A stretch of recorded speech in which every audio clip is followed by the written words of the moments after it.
Hello, everyone at the Vision Business Community. Today, I'm introducing the CEO at Ferguson Bakehouses, along with his brother Michael. He's the custodian of a multi-generation company. He's runs what I believe to be the leading franchise in Australia. He's the only singing CEO that I know. I'm proud to call him a friend. The now famous Steve Player. How are you, Steve? I'm good, George. How are you, man? Welcome to this podcast.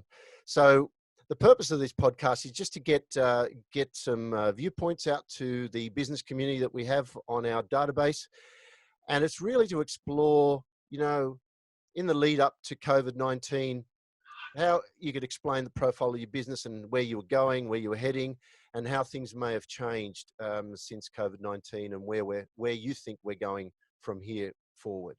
So Steve, over to you. No worries. Cool, sweet. I'm obviously not in Fiji or wherever this is, as much as I would like to be.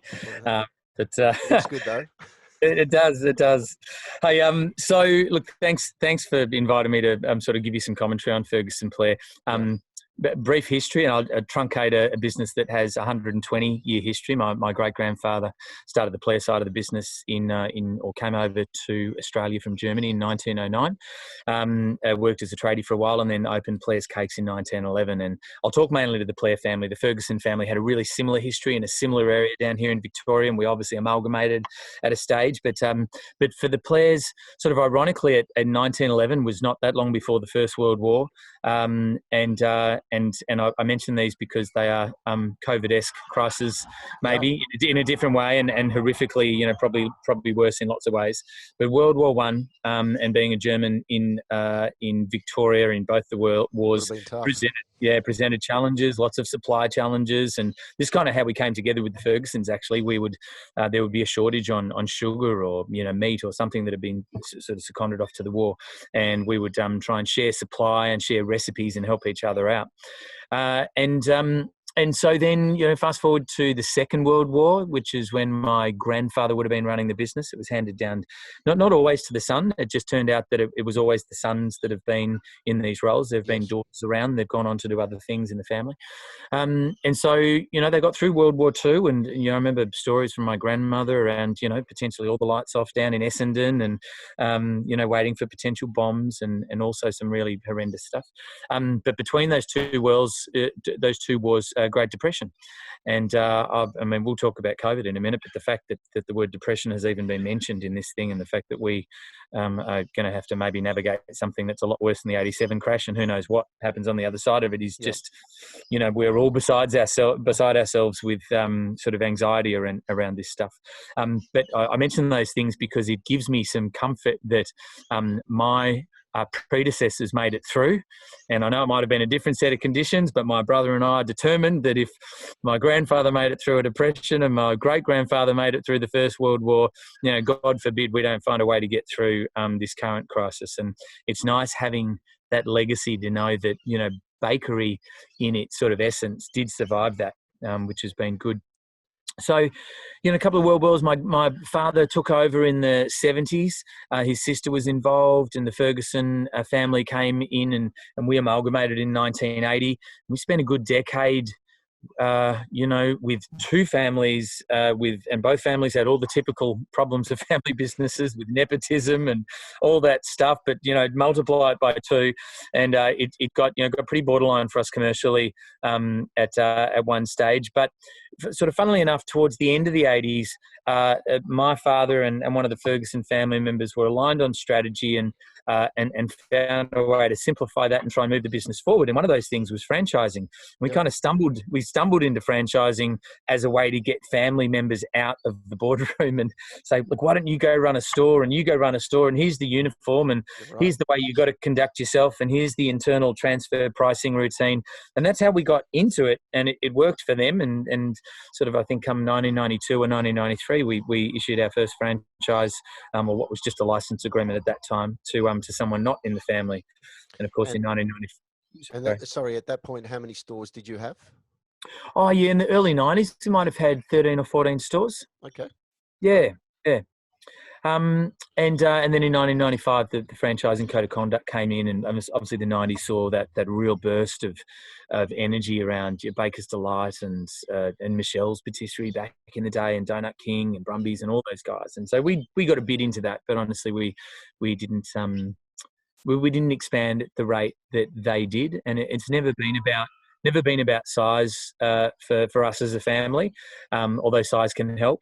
It's always been about quality, but some of those things were because of the family relationships that we had. So look, for the most part, the Ferguson-Claire marriage was a good one, but towards the end, we really just had quite different visions and ideas about the future, and we're kind of like trying to field one footy team with two coaches, and that's hard work, even with a really good relationship. So look, to cut a long story short, in 2012, we came to an arrangement with the Ferguson family where they exited, and the Clare family took control of the business.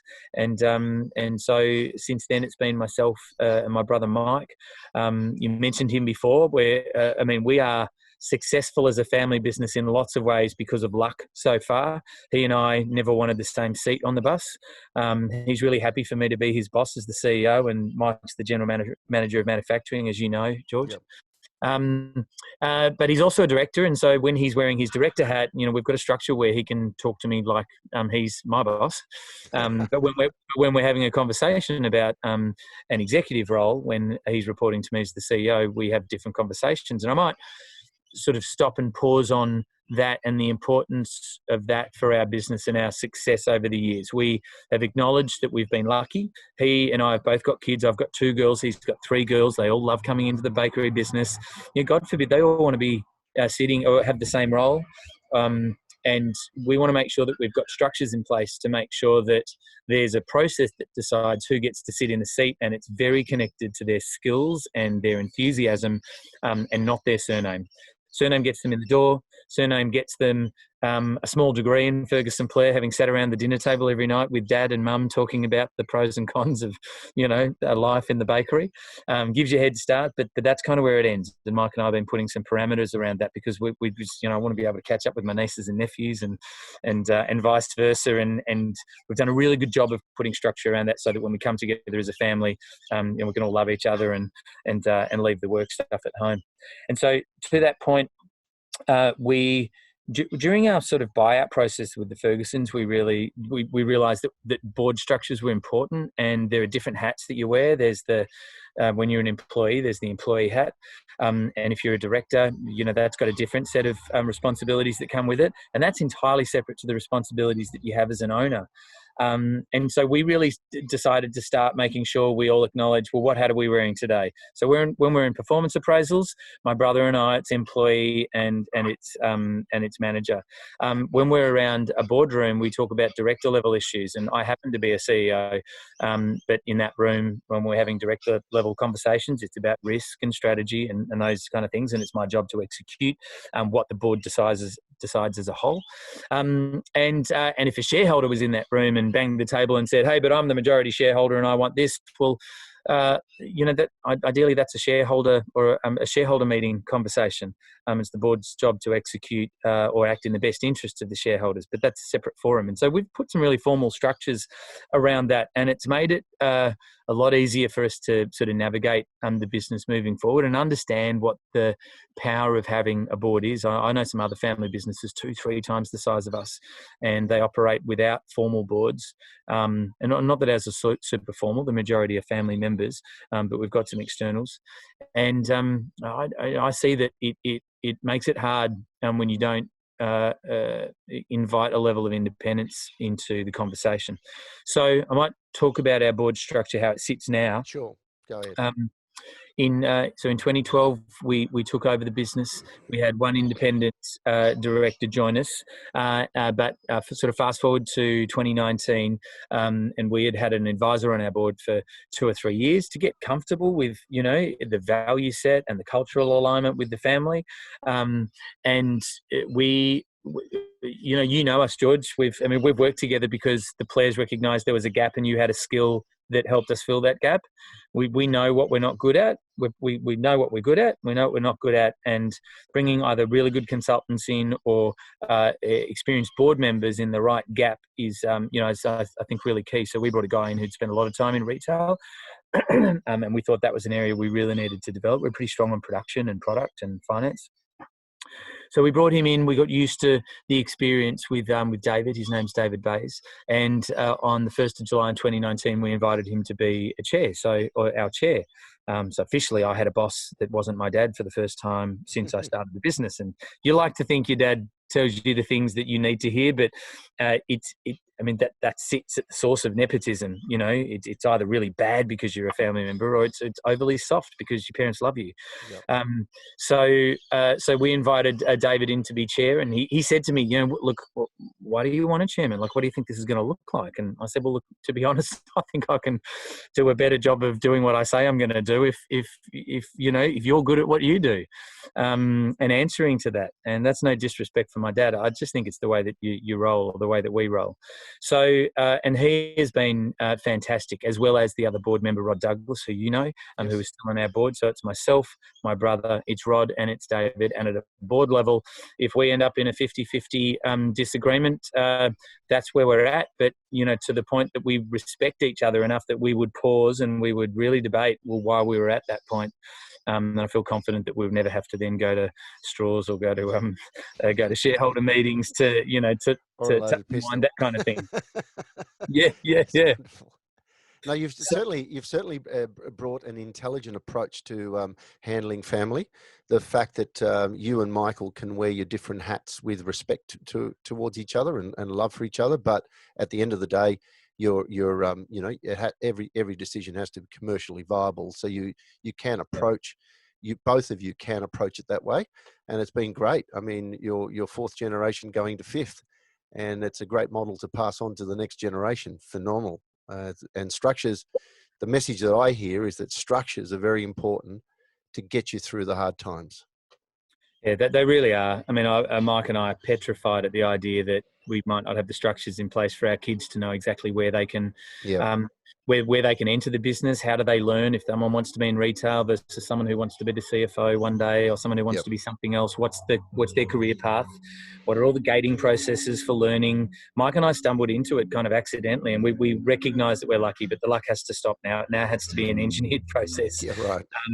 And every business can have that and should have that, and that's what our sort of board are bringing to us now. And I know we're going to talk about the COVID crisis in a minute, and I tell you what, I mean, I think I'm incredibly grateful for the structure that we have in place to have helped navigate it so far. Well, that and the fact that you have a long-term view. You have the long view. You've been around. The company's been around for 4 generations. It's gone through. Maybe similar crises with, it's the same thing in a different disguise, right? So, you're right. You have a track record. You have, people within the family you can reflect upon who've gone through similar situations, and at the end of it, what happened on each occasion? The business grew, I presume. Yeah. Yes. Yeah, that's right. And maybe not straight away, but the point is we survived, and and eventually we grew, and certainly some of those things resulted in, for the most part, a really good relationship with the Fergusons that saw us sort of explode into the 90s, and that was underpinned by getting through some crises. And we're adamant that there are some things we're doing right now that are going to have us look back and go, wow, like not really thank goodness for COVID, but a little bit thank goodness for the opportunity to challenge ourselves. Well, you were gearing up successfully the last few years. You're really scoring some goals, and you've rebranded, gave the brand a fresh image. The products are sensational, as they always have been, and you've certainly picked some winning locations. So in the lead up to COVID, what was on the cards, and how has that changed? Yeah, fair point.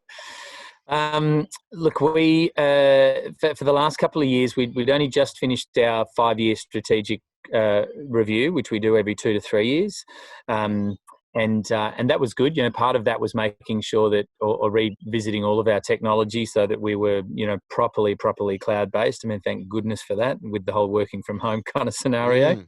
Everything. I know lots of people are already in that space, but for our business, we had lots of local stuff. So technology was big, and trying to navel gaze around what the world might look like in 2030. People are talking about driverless cars and Amazon's into fresh food with Whole Foods and all that kind of stuff. And what would happen if people stopped going to the supermarket as much because Ferguson Clare, we're a fresh food precinct kind of business, and what would that mean for the business? So we started to try and think about all of that and read up on lots of things. And the most important thing for us was really, we might not be able to predict any of those things very well, but what was happening globally is that there's this sort of massive move to generic product, because whether it's through 3D printing or sharing of technology, your capacity to differentiate is really, it's getting really, really tough. I mean, really, I'm in a commodity business. I know people go, oh, I love a Ferguson Clare sausage roll or an eclair, but really there's a lot of choice, and if we didn't exist, people would wake up tomorrow and get something close to what we sell somewhere else. Yes. Which means there's something else, there's got to be something else to it. So we decided that we have a brand with a really long history, and it's attached to some nice values, and we're very committed to sustainability, but we didn't think we were doing a very good job of leveraging all of that. So we have spent the last couple of years really trying to invest in brand, knowing that whatever the world looks like, if we have a strong brand, that's what people are engaging with. From what they wear right now to, the bag that they are eating their pie out of. Yeah, that's important for people's personal brand. And part of our brand is old and dusty. And that's that's the same way of saying traditional and trustworthy. But what we want is traditional and trustworthy, but future focused, and appealing to young mums and tradies and some of our retiree customers in a better way. So we were going through a far more detailed brand refresh, something that you haven't seen before, in terms of reinvigorating the device, the colours, the way that we talk about the business. We'd sort of formalised. You've heard us talk about the fact that I'm in the business of bringing happiness to people, and it just happens to be through food. No one needs a vanilla slice physically. They need it emotionally. But I'm not selling broccoli and vitamin B here. You shouldn't eat what we sell every day of the week, but when you are ready to have something yummy, we're here. And so, we sell a dose of happiness. And so baking people happy has been something that we locked down just before the crisis. And funnily, when we were faced with, well, what is stage 4 going to look like? Because in New Zealand, bakeries were asked to close. I mean, and then that presented a cash flow crisis for us that was potentially fatal, for lots of businesses. And so we thought, well, look, if we can't deliver happiness through our products because we have to shutter our doors, we've still got technology, and we've got social media, and we've got a CEO who can, who likes singing and dancing. Yes. And I've got a brother who's an amazing cook, who, he could be at home with his daughter saying, hey, here's what I cook at home with some common ingredients out of the pantry. Here's how I make a cake with my daughter, Abby. Or, here's Steve doing some songs with his daughters on iMovie, which is what I've been doing. And we thought, look, at the very least, we're going to be able to deliver some happiness and a bit of tongue-in-cheek fun to our customers, so that we keep a relationship with them, so that on the other side of this, we've still got it. And it's almost like we haven't been away. They just haven't been able to eat happiness. They've only been able to have a giggle on the end of a cheesy, YouTube video or something. So I think that the message for that is, like, when someone says, what business are you in? And I've had some really good people around me over the years ask me that. And I said, I'm in the bakery business. They're like, yeah, mate, that's a commodity business. Like, what's your thing? What's your Jim Collins thing that you really lock down? I've spent a lot of time trying to lock that down, and it's always been about happiness. And our current words are baking people happy, or baking you happy, or, for Mother's Day coming up, baking mum happy. It is about that. And it's us being able to convince our franchisees that is their job. You've heard me say this, for every $1 that a customer gives them, 50 cents is for the product. And Ferguson Clare will make that every day, 7 days a week. And 50 cents is for the way that our staff leave them feeling. Yeah. And, if they only get a return on the product bit of that, they'll go get the happiness somewhere else every day of the week. It's more important than the product. Yes. So we've been trying to push that, knowing that has helped us navigate the sort of COVID thing. And if you're happy to, I'll segue into where we're at with COVID. Well, it's interesting because you've actually opened up, I think, at least one store, possibly two, haven't you, in the last? Yeah, two. Yeah. And right in the middle of COVID-19. So how'd that go? We were pretty pregnant on them before COVID struck. Sure. The baby was coming, right? Sure. You couldn't stop that. Yeah. But look, a bit of luck and really good team. Both of those stores have traded above our pre-COVID budgeted numbers. Wow. So good site selection, a great team of people. They've both opened as company stores because, we do franchising, but these ones company stores, pretty hard to move a franchise in the middle of COVID. Sure. All of them, we trained between 45 and 50 staff all online using this Zoom tool. We have an online training platform, spent the last 2 years building that. So recruited them online, trained them online using our Get Smart program, and introduced them all using this sort of Brady Bunch, tiled Zoom process. And they opened their stores, and of course without tables and chairs and all those kind of things. And to good turnover. But look, if they were in a really, really major shopping centre, that they would have been hard to open. It doesn't matter what we would have done. Some of the really big shopping centres are where we are 70 and 80% down. And we've just, we've got about 80 stores, and we've got a mix of some regionals. And so the Sunburys and the Whittleseas are, doing okay. But we've got some who are really, really bottomed out. So, but look, it was nice to be able to, for our team to see that we could succeed and thrive during that. And everyone, when you think about delivering happiness to people through food, pre-COVID, that was important. But the world is craving good news. It's kind of, you could commit suicide watching the headlines a couple of weeks ago. And we knew that when we opened that store or those stores, it was 3 times as important that when people turned up and they got their coffee and they met their barista for the first time and they got served the smile and the, hey, how you going? And what's your name? And, we're new here, and engaging with customers was just so important. And those relationships have already got nice and sticky, which is good. Well, it's important. Obviously, you mentioned it's important to ignore the media headlines, because otherwise you'd go and slash your wrists if you bought into that every day. Life goes on, and you manage to navigate 2 stores into the fold with record numbers.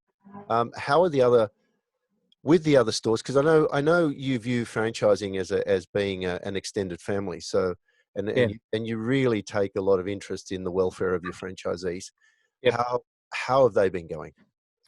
Yeah, so at the start, like us, so scared. And the trouble when you're leading a business or a department is, not to blink and show everything that's okay. And this is where having a great board and family support was so important for me. We very quickly knew that, if we felt this way, imagine the franchisees who were worried about our factory that might have, if we had someone in our factory get COVID, what would that mean? What's our contingency plan for supply, all that kind of stuff. In the last week of March, sales started to really fall off a cliff, and every day was like, oh, it's more, and then it's more, and when's this going to stop? And you like to think that bakery is going to be essential, but I had some friends in New Zealand who were just forced into shutdown, and bakery was suddenly told that they were not essential. And so we started planning for, absolute Armageddon. And and franchisees staring down the barrel of their landlords who are still saying your rent's due, and it's in advance. 1st of April, give us your rent in advance, even though we might not have a business in 2 weeks. It was just absolutely horrifying. And small business, George. I think the IBIS reports show the average net profit for a small business in Australia is about 4%. There is no wriggle room. No wriggle room. There is no wriggle room. Have you been helping your franchisees with negotiations with the landlords? Have you? Look, lucky for them, we hold all the head leases, and I personally guarantee them. So I'm very, very committed to supporting them and us through this. Because if the keys get handed back, they're ours to run. If we default on leases, ultimately, as I said, we sign them off as a family. So we'll talk about the support we've tried to give them. The initial support was I very quickly moved with the team to recording videos almost every day to say, hey, this was in the news. it sounds bad and it might be confusing, but here's where we're at. It's all right. Just hang in there. Be courageous. So there were just lots of just hang in there. We're here together kind of messages out there. And part of it was interpreting JobKeeper and interpreting, leasing code of conduct type assessments and all the other stuff that was going on, and letting them know that of all the things that we'd done internally to try and protect the business. So we quickly started to see franchisees' mental state deteriorate really quickly. Some people who just had to, they just said, look, we sales are really bad, but what's worse is my wife's depressed and we have to close the business. And so that happened for about 5 or 6 stores in the first couple of weeks of April. And it became really clear that we needed to move to a mental health routine. It was not, business support managers checking in and doing cleaning audits or any of that stuff. We very quickly moved to, holding hands and go, not literally, obviously. Yes, sure. Emotionally, checking in, making sure they're okay. And interestingly, when we started to get some confidence from the government, first of all, banks hibernating principal parts of loans was great, thank goodness. And then the government coming out with JobKeeper, look, blunt tool, but quick and proactive, and in my opinion, generous. All of those stores, bar one, opened within 7 days. And they suddenly felt confident again because the government had thrown them a bone and they could keep some of their key staff, and it was enough for them to keep their doors open. And some of these stores, 50, 60% down through this. And those mental health sort of cases were like, you know what, I've had a good break and I've been keeping an eye on the video and the support that you're showing us, and we feel like we're part of the family. And we said to some of them, hey, look, you might have closed your doors, but if we can get some staff to help reopen your doors and run the store for you while you get better, we can do that. And just the gesture of doing that made some of them reopen. I think Dana from Werribee and a couple of the crew, yeah? Yeah, right. So we've only got one store that hasn't been able to reopen, and it's in a big centre where the sales are just absolutely decimated. So mental well-being was really key. And then our own team members, when you, on average, we got to sort of 50% down overall, some 70% down, some only 10% down in the regionals. And so our bakery staff needing to, at a gross profit level, we had to pull labour back. All of our executives went to percentage of remuneration. But there was enough in the market for them to realise that what we were suggesting they had to cut was could have been way worse. And lots of people we knew were just being stood down without jobs. I know some food businesses who are down 80, 90%, especially if you're in food service and what have you, just so bad. So we, the team have stayed together. We also made it really clear that if anyone was in particular financial distress, that we asked permission from the whole team to say, look, if we need to try and do something special for particular people, please don't be precious about that. This is the time for us to, just share and be willing to support. And we've got some older staff members who have got lots of super and are far more settled. They've got a good asset base. We had some young people who had nothing, and some banks wouldn't let them turn off their debt. So we wrapped our arms around them in that space.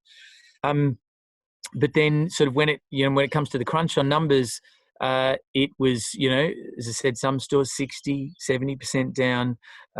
We don't have franchise fees as such, as we're a gross profit model. But we did have an internal administration fee, which we turned off. We very quickly moved to our rent conversation, and we thought it was entirely unreasonable and not a good commercial decision for us to pay rent on the 1st of April in advance. And we couldn't, we just couldn't. Our franchisees said, look, we've got no money to pay anyone, all that kind of stuff. And so they have to pay us before we can pay the landlord, Sure. regardless of the legalities. So we did that, and that in itself just gave them some relief. And that was tough for us because legally that had not been unpacked yet. And I want to say, for the record, landlords have a business too. They need money. Where our stores are making 100% of their turnover, they should pay 100% of their rent. And if it's 50, then it's 50. And I know that the world's sort of unpacking how that unwinds, and really hopeful that some more landlords will do the right thing, a little bit like the banks and the government, because the last bit of this big retail anxiety, if you ask me, is landlords just throwing us a bone and giving us some relief. I see some of the big landlord CEOs out there saying, hey, look, 70% of the stores that have closed out there could open. They are not legally mandated to close from the government. It's got nothing to do with legally.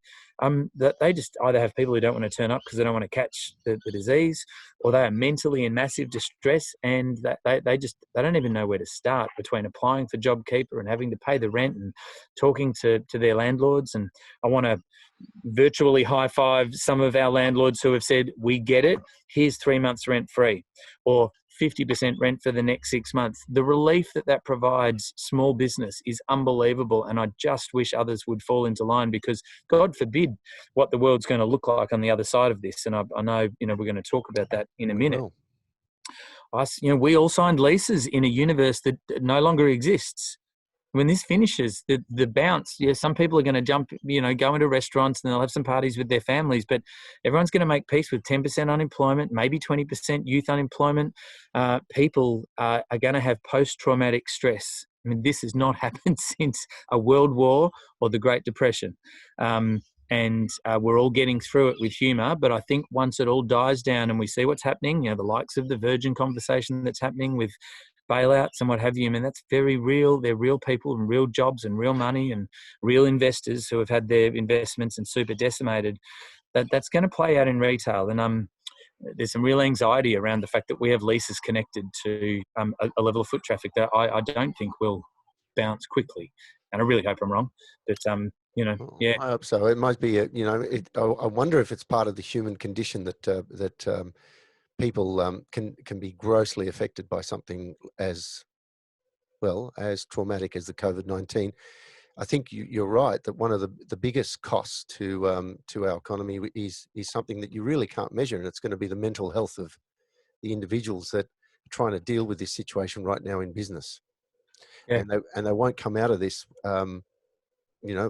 A lot of them won't come out of this 100% mentally healthy. No, they absolutely won't. I mean, when you think about the elderly, particularly exposed and not allowed to go out, already, drawing down on super, and if they're like anyone else, their super balances have been absolutely decimated, and they don't have the capacity to recover like someone who's still in the workforce. It's just going to be so tough. It really is. And I'm happy to talk about lots of optimistic things that are going to go on. So I won't dwell on that too much. Well, Stephen, every time there's a crisis that's like opening up a can of worms or letting a genie out of the bottle, it's very hard to put the genie back in. Mm. I personally don't think we're going to go back to a world that we knew before. How do you see it? Yeah, I totally agree. I think, look, I'm in fresh food, which as much as I've said, we've got some numbers that are really down. People do have to eat. And when you've got a trusted brand that's been around for 100 years, I'm really grateful for that. And I think we will navigate our way through that. And obviously, if you own a pharmacy and a supermarket, you're going okay. But we all know there were retailers who were closing their doors before COVID, from Jeans West to Kiki K to Bardo to all of these, with the whole online advent and crazy rents that were being, annual increases of 5%, no review to market, no CPI. Crazy.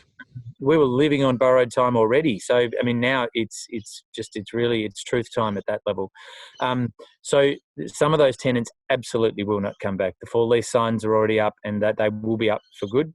I know things will change, and a lot of us have been forced to be really creative, and there are some great things coming out of this.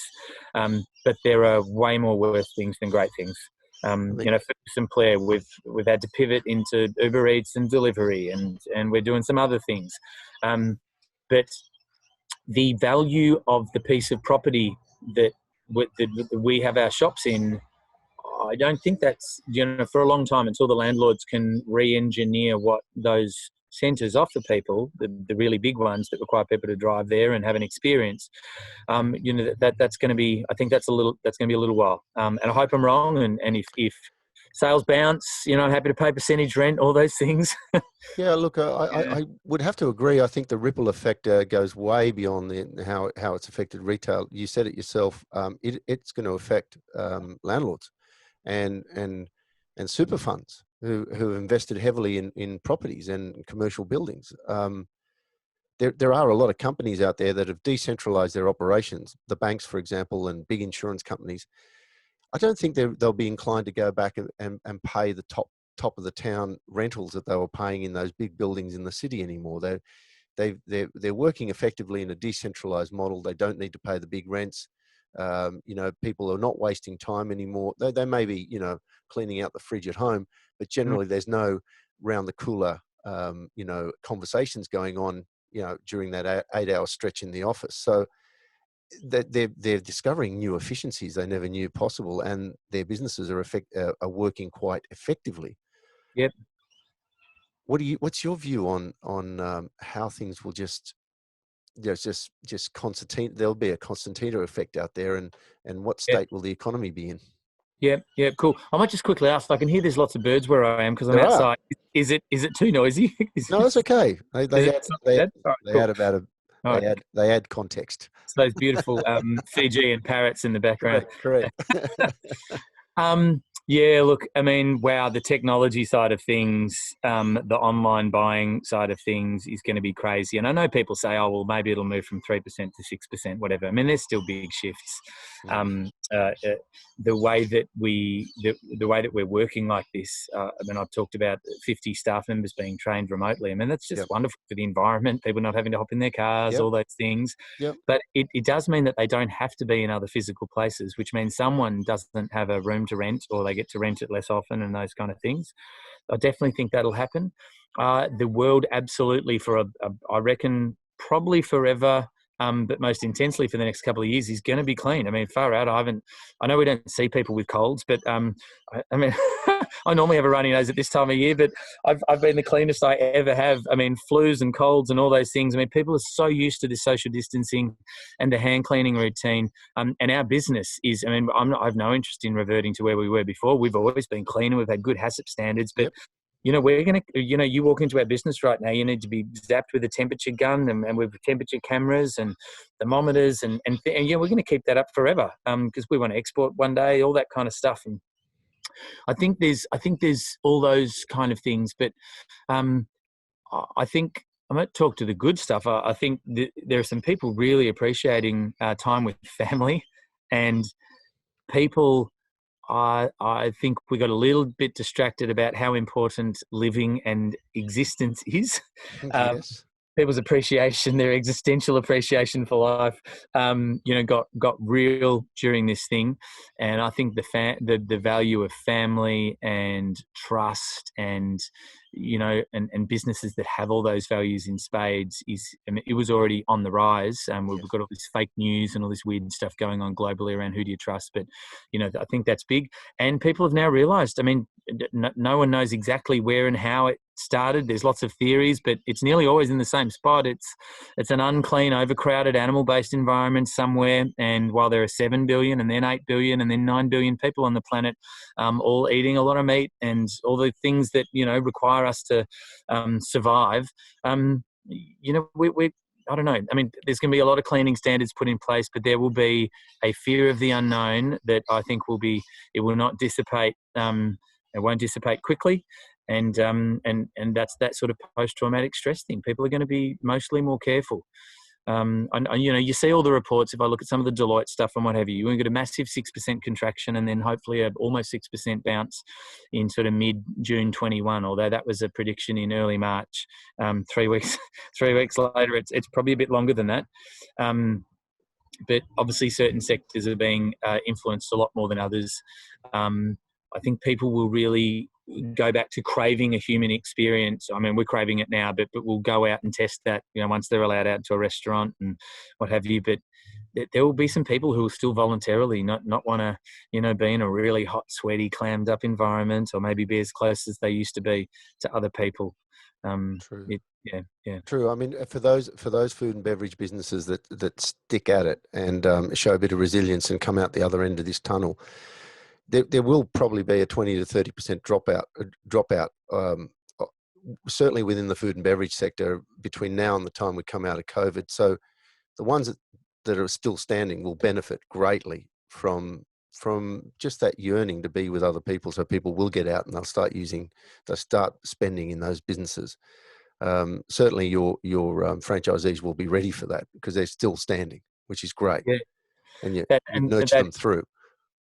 Yeah, absolutely. That's the challenge for the next, 4 to 5 months. I mean, everyone's really optimistic about a post Mother's Day mild relaxation of things, Mm. but obviously everyone has to plan for that to maybe not happen. Certainly happy to not be planning for stage 4 restrictions based on the, what seems to be a really optimistic view of what's happened with the virus in Australia.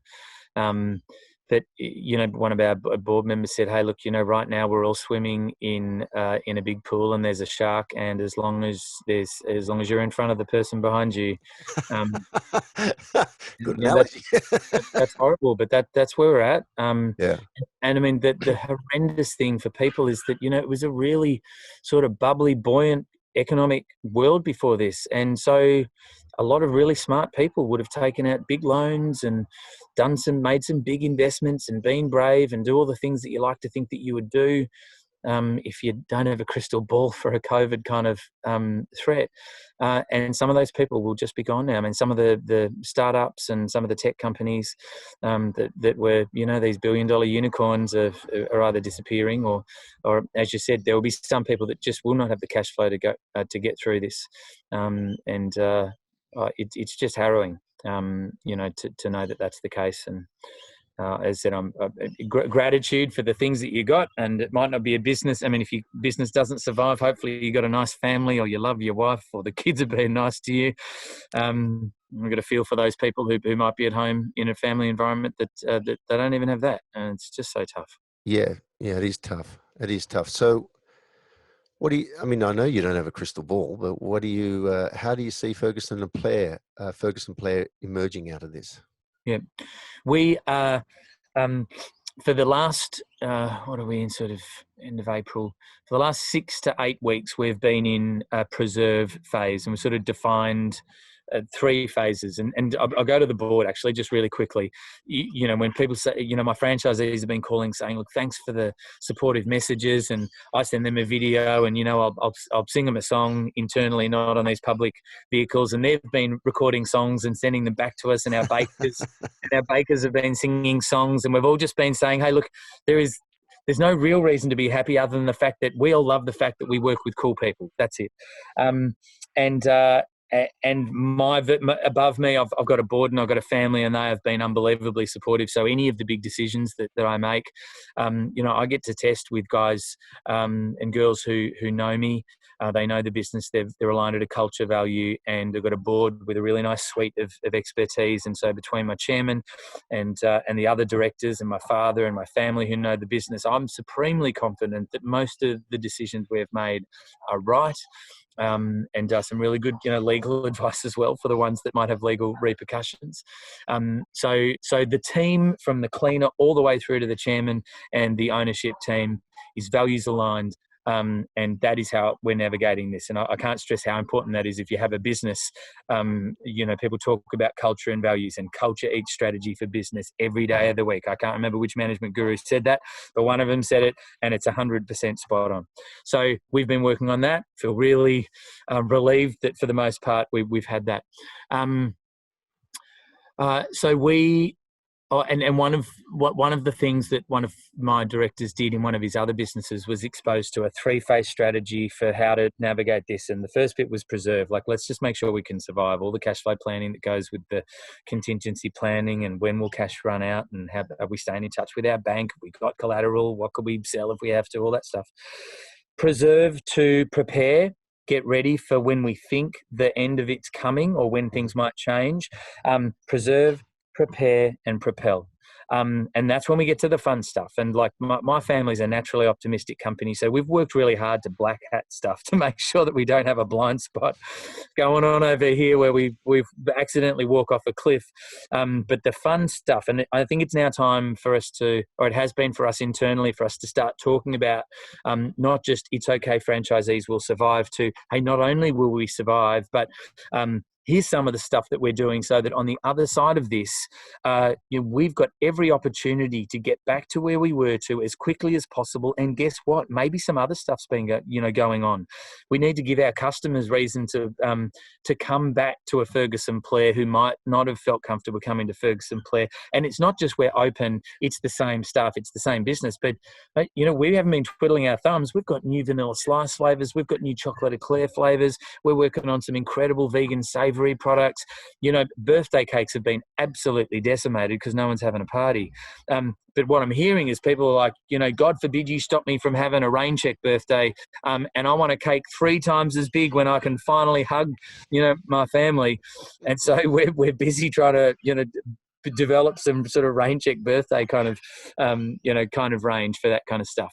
So internally, we've had to cut back production, which means our team haven't had to have been, our sort of management team, my brother and Maria, who haven't been as involved on the daily production because we just don't have to make as much stuff. So every spare second is on new product development. And our problem for the last 5 years is we've never had enough time to execute on all the ideas. Well, looking on the glass half full side, like, guess what, guys? We've now got more time. A little bit like me at home. Guess what? I can sing some songs with my girls now. So we've been developing some really exciting products. We've just finished our Easter period. Of course, that was great.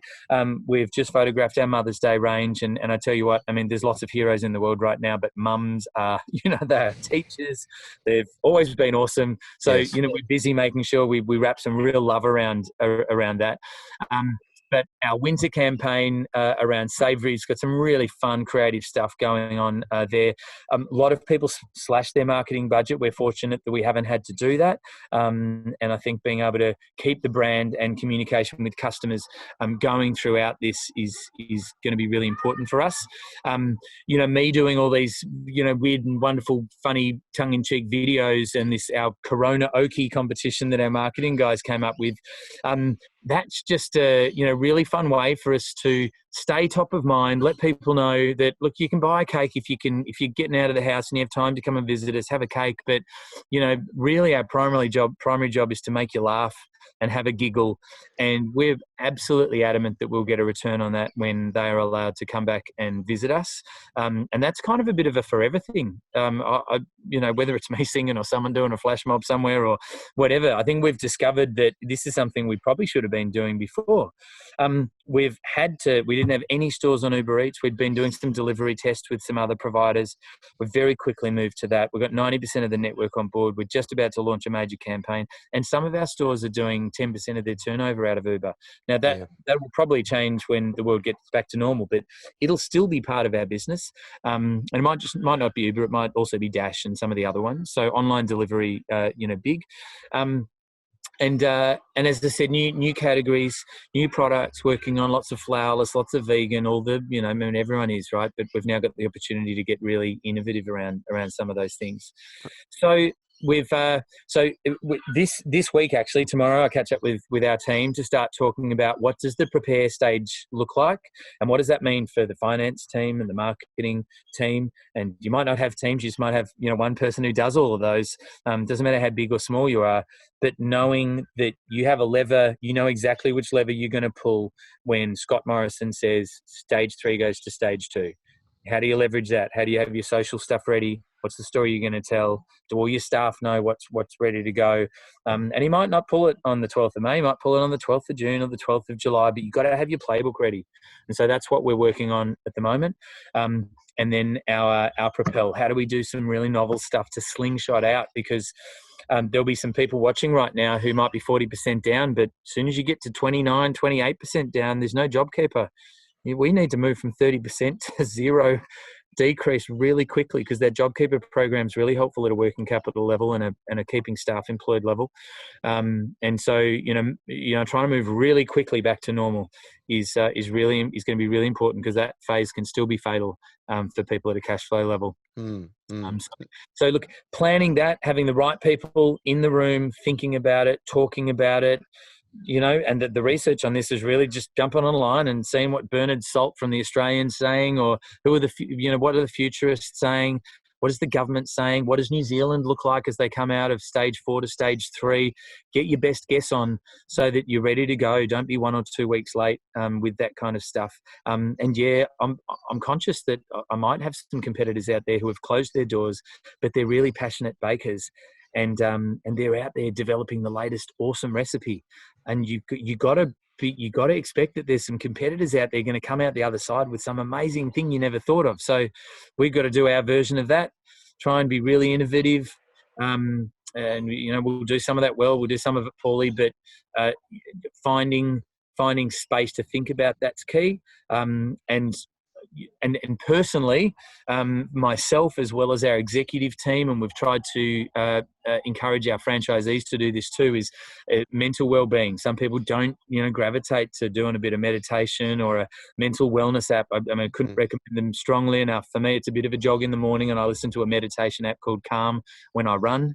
And there's Headspace, and there's other programs out there, but giving yourself the space to chill and not think about anything else. You create the space and it will fill with the creative things that you need it to, and encouraging your staff, because look, I like creativity, but the best ideas come when I shut my mouth and I let the other team, get on with it and execute it and do it properly. So, someone said to us, how are you, how do you leverage, or what are we doing? That whole singing thing that we've been doing.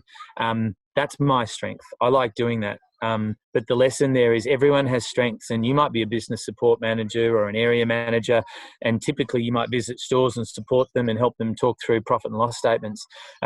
But if your skill is something else, I don't know what it is. It could be painting, it could be singing, it could be some other skill. But if it has the capacity to help franchisees, then use it. Our baristas, it's really hard to train people around machines right now with the distancing. But some of our best relationships are with our awesome baristas, and so their jobs need to be what they always are, which is be social, crack some cool barista level jokes.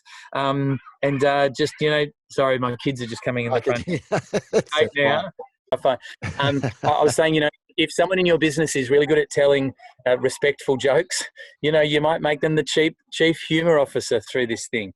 And it might be, you might have a cleaner or a driver who's, people love to share their ideas with, and that could be, chief mental health person for this routine, and they feel engaged. And anyway, we're trying to do some of those things. And well, that's sage advice. You stole my next question, which was, how would you advise? What advice would you give other people in business right now? And yeah. That's pretty much, you covered it. I think I have 2 secs. I'll just see if I can. No, I can't get inside. It is. Someone sent me a really good a link to a Jim Collins statement that I'm going to send to you, George, so that you can send out to your listeners, because I can't remember what it is, the name of the link right now. But he studied one of the most famous. No, darling. One of the most famous war veterans who spent I don't know how many years in a concentration camp, and came out the other side of it better than anyone else. And that we're in that kind of mode right now. And I think the message was always believe that you will get out. Always believe you'll get out, but do not avoid the brutal facts, which is it could take a long time. He said all the people in the concentration camp who were optimistic about getting out next year or the next year slowly died of disappointment. And I thought it was a really good message, and we've just sent it out to our franchisees. This thing, it could take a long time for us to recover from this. And people are hanging out for the 12th of May because maybe that's a good date. I'm hanging out for the 1st of June, 2021. Yeah. That's, and anything between then and now is just cream. So I'll shoot it through to you, but thank you. Look, if it's easy for me to say, I know, there are businesses down worse than me, but use the people around you to stay happy. If you've had a really tough day, make a really conscious point of spending time either Zooming in or speaking to a friend who makes you smile.